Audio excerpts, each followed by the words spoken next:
Let me take you all back to this pleasantly warm, sunny November afternoon in the year 1999.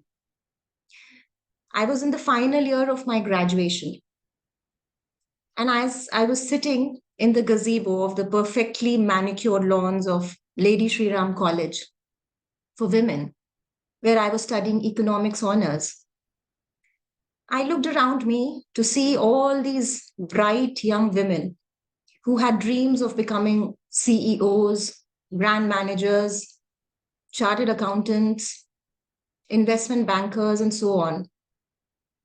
The vibe all around me was that of ambition, competition, goals, and striving hard for what many would call success.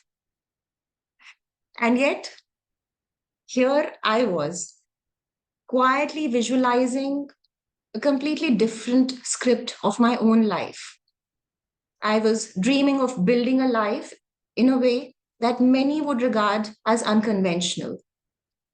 I was imagining a life that would not be filled with spreadsheets or boardrooms.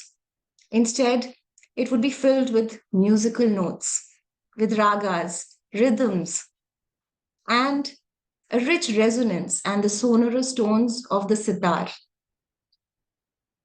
There was a quiet but a very determined voice within me that was telling me in that moment that no matter if conformity is applauded and awarded and deviation questioned, I must still choose the latter. And that decision of becoming an Indian classical sitar player 2.5 decades ago was not just unheard of, it was by many standards considered completely unacceptable. So now let me come back to the basic question. What is success? The widespread conventional notion of success focuses completely on external achievement.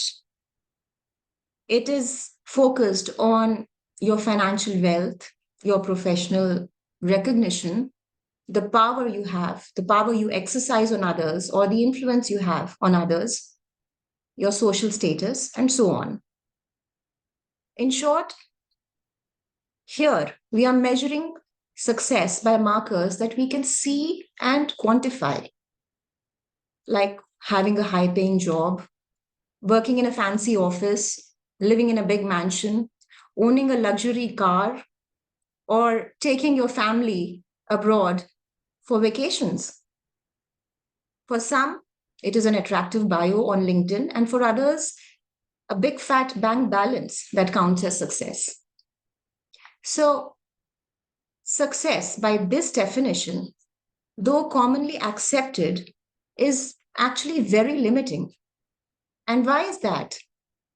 It's because this definition of success assumes that everyone's idea of fulfillment or joy or sense of purpose must look identical. But is that really the case? I don't think so. So when I was at a crossroad in life and I had to decide its future course, I had understood at that time that if I have to choose the path of music, I must unlearn this definition of success. I knew then that my version of success was quieter, deeper, and profoundly personal. So, all you young people here, I'm sure that you have been taught that success is in achieving high scores, is in becoming a school topper, is in getting admission for higher studies in the best college, or finding a great job, or having a specific bank balance. No doubt, this is important. It is aspirational. But is success really one size fits all? Success is not always about winning. Sometimes it's also about growing and evolving as an individual, as a person. It is about creating something new. It is about helping someone or sometimes simply having the courage to fail and yet get up and try again. So, success does not necessarily mean that you must reach the top of the mountain that everyone else is trying to climb. Rather, it is in having the clarity and the conviction to know which mountain you want to climb. So, what we are doing here is not chasing anyone else's definition of success. In fact, now we try to redefine success in the most unique and personal way. When we redefine success, we unlock the freedom to have countless definitions because success is not one single finish line. It can mean different things to different people. It is deeply personal. For one person, it can mean something like building something new that the world has never seen. And to somebody else, it may simply mean living a life of integrity and finding peace and contentment. Success is something that aligns with the true purpose of our life, and it resonates with the values that we cherish and treasure. Success gives a quiet joy, and it never needs an outside applause. In fact, it is something that gives us inner peace. When I decided to become a professional sitar player, it was not an act of rebellion. Rather, it was an act of listening. Listening to my inner voice that told me, this is who you are. Was it easy, you might wonder? Not at all, far from it. I must be honest, the path of redefining success is not always a cakewalk. There will be times when you will feel like a complete misfit at family gatherings or even with your friends and classmates. You see, I come from a non musical family, and in my entire clan, there are successful doctors and business professionals or investment bankers. And so, in my world, music, and especially Indian classical music, is regarded at best a respected hobby, but never a career option. And so when I decided to become a professional sitar player, to many in my extended family, my decision was highly risky, even foolish. You know, when you want to build a life that is unconventionally successful, your life will be scrutinized and judged by everyone around you. But that should not deter you from your path.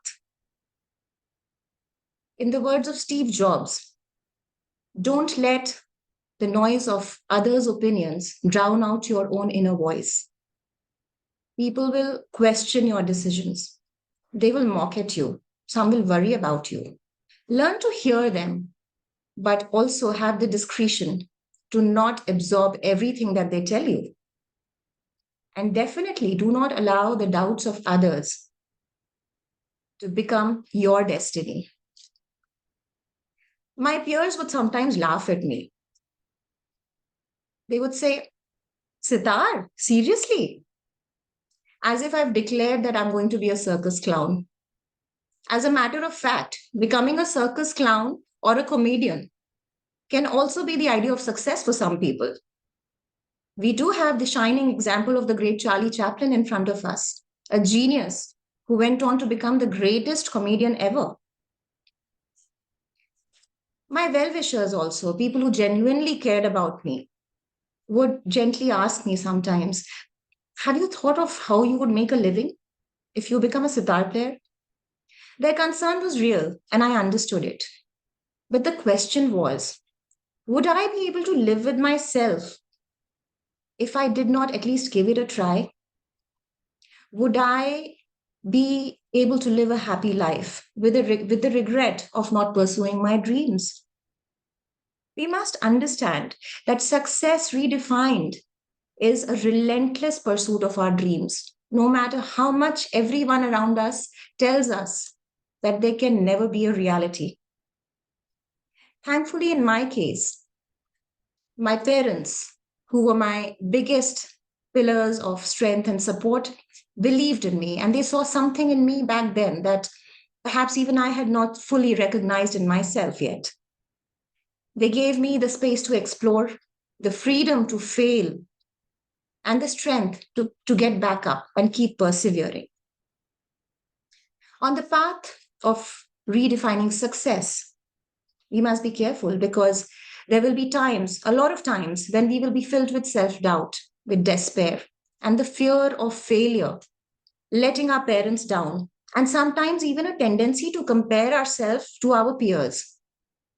There were times when I would question myself, when I saw my peers climbing corporate ladders, or when gigs were scarce, or when the sheer discipline of a demanding art form like sitar, practicing a demanding art form like sitar would be so exhausting.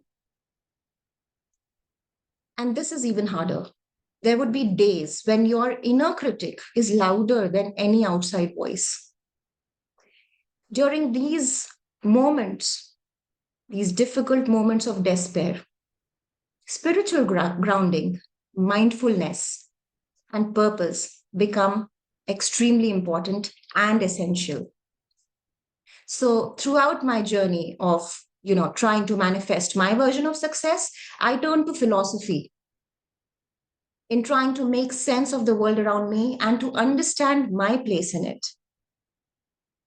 I tried to remain spiritually anchored and used this spiritual wisdom to guide me in my journey that was so offbeat. My life was unfolding like an alap, unhurried but full of purpose. And during these days, the very famous verse from Bhagavad Gita, Karmanyavadhikaraste ma phaleshu kadachana, was my constant companion and reminder. It says, you have the right to perform your prescribed duties, but you're not entitled to the fruits of your action. This idea radically redefined success for me because it advocated that success is not in the outcome. It is in finding the joy and the happiness in the actions you perform. Success in this sense was about purity of intention and sincerity of purpose. So when you start leaning deeply into your chosen path of what you regard as success, it starts to become clear that success is not something that you chase. Success is something to be lived. This kind of spiritual wisdom also profoundly shifted my perspective on my music. I began to look at my music differently. It was not a means to an end anymore. It was more of a calling, a responsibility, and even a form of service. It did not matter anymore if I was performing in front of 5 people or 500, as long as I was doing what I was meant to do. What gave me immense satisfaction and a sense of fulfillment was the fact that now I knew I was speaking through the language of musical notes. I was forming connections with my listeners through the medium of sound. When this kind of a realization happens, you start looking at everything differently. And you're filled with immense self-confidence, self-belief, and a renewed sense of faith in your journey. I must remind you here that when you walk on the path of redefined success, you must be prepared to walk alone. You will not always have a tribe, but you will find people who will resonate with your authenticity. And when that happens, the connections you form will be profound. Some of my own long-lasting, everlasting friendships and bonds, most enriching connections have come from music. Unlike the conventional paths, alternative journeys of success do not come with any fixed, any prescribed roadmaps. They're full of uncertainty. There will be unexpected hurdles. There will be twists and turns, highs and lows. And at times you will feel like a complete failure. But in the words of the great Bruce Lee, in great attempts, even failure is glorious. And that is the beauty of it. You're not following the crowds. You're charting your own path, where there are no do's and don'ts, only loads of new experiences and tons of new learning. And learning often follows failures. In the words of Tom Watson, if you want to be successful, double your failure rate. If you all are embarking on the journey of redefining success, then there are some skills that can be your companions. Resilience, for example. You should be able to bounce back, not once, not twice, but as many times as it takes. Self-awareness. You must know yourself deeply. You must know your purpose. You must know your life values. You must know your why, because that is going to be your compass. You must have discipline. Freedom is not without structure. In fact, it is discipline that is liberating. Courage. You don't need to be fearless, but you need to be able to go on despite your fear. Faith, not necessarily in the religious sense, but the idea that your path matters, that you matter. When we start to redefine success, not in the sense as the world expects, but in the sense that really matters to us, when we start experiencing something deeper, an inner peace, we no longer feel the need to impress. Instead, now we have the freedom within to start expressing ourselves.